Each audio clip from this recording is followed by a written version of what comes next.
Hey friends, I'd like to share a tip with you to help improve your home practice. Incorporate the standing meditation. Now, I learned a variation of this decades ago when I studied Tai Chi, but I still incorporate my practice today. I find it super helpful. So for this one, begin standing with your feet kind of wide, like I would say about shoulder width, and then you're going to bend your knees. Purposely bend your knees at least a little bit.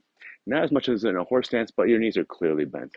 Now, once you do that, imagine there's a string tied to your tailbone with a 1 pound weight on the end of it, gently tractioning your tailbone down. So I wouldn't say tuck your tailbone, a little bit less than that, but a gentle traction on your tailbone so it releases any tension in your low back.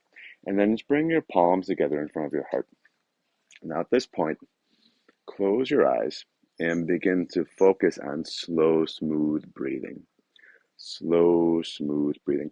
And as you inhale, see if you can get your back to expand, like you're breathing into the area behind your heart.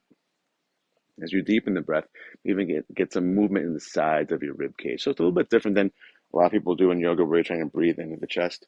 Think more about breathing into your back and into your sides. Again, knees slightly bent. Now, if you don't feel that happening, you may need to release your tailbone down more a little bit and or draw the front of your low ribs in a little bit by tightening your upper abdomen. And then take a minute here to breathe into your back.